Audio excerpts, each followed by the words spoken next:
Place a sticker on the inside of the frame so you can easily identify which door goes where when replacing them. Remove your cabinet doors and place them carefully on your countertops or floor and begin removing the hinges.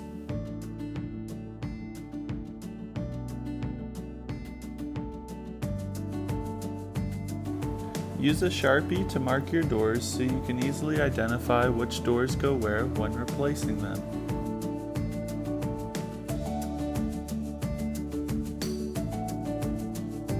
First, cover your countertops and floors with drop cloths.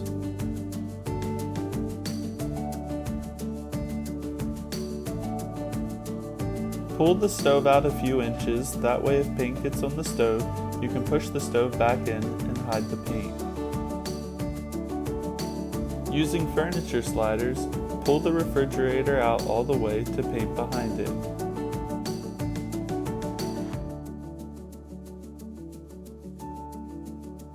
Tape the edges around the microwave and oven hood range to protect them.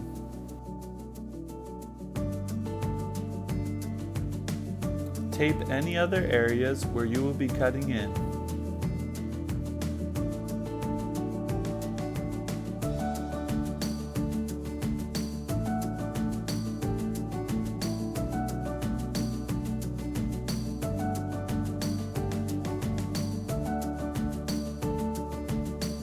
Using a plastic paint pail or bucket, add an 80-20 mixture of water and crud cutter.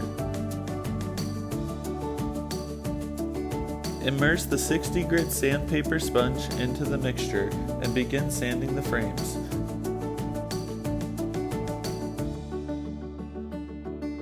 Additional scrubbing will be needed on grease spots and high traffic areas.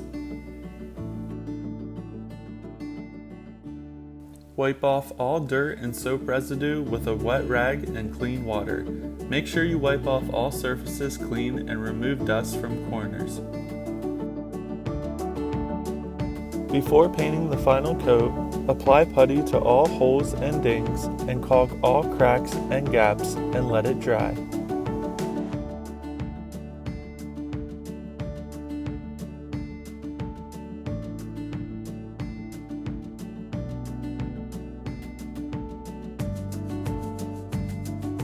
Shaking paint can create air bubbles.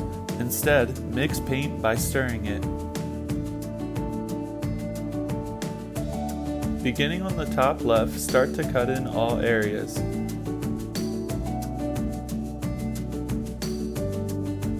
Be sure to cut in around the walls, frames, and crown molding.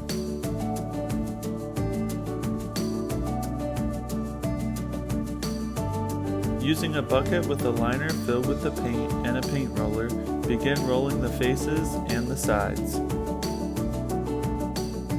Get as close as possible to the cut-in line so you don't see the difference between brush marks and roller marks.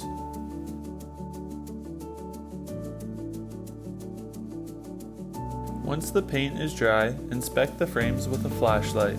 If another coat of paint is necessary, sand the frames with the 80 grit sanding paper sponge.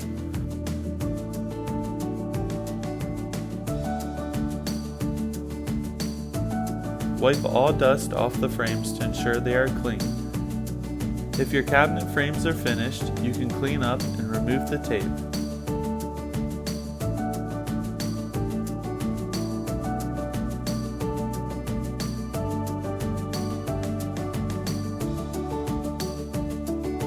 First, before painting your doors, apply putty to all holes and dings and caulk all cracks and gaps and let it dry.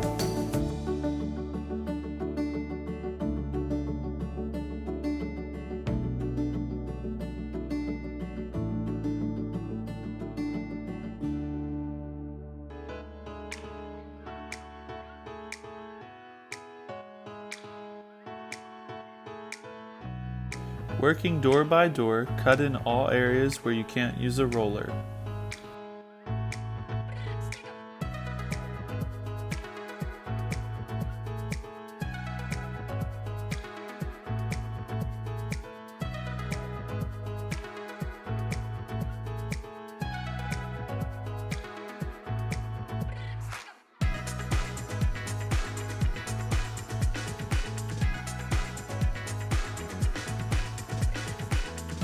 Once the front of the doors are dry, you can begin to paint the back of the doors and repeat steps 3 through 6 for the back.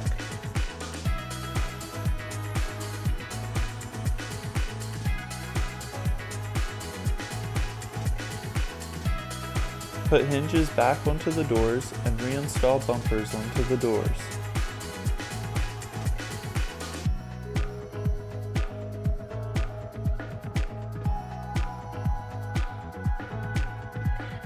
You can now begin to reinstall the doors onto the cabinets.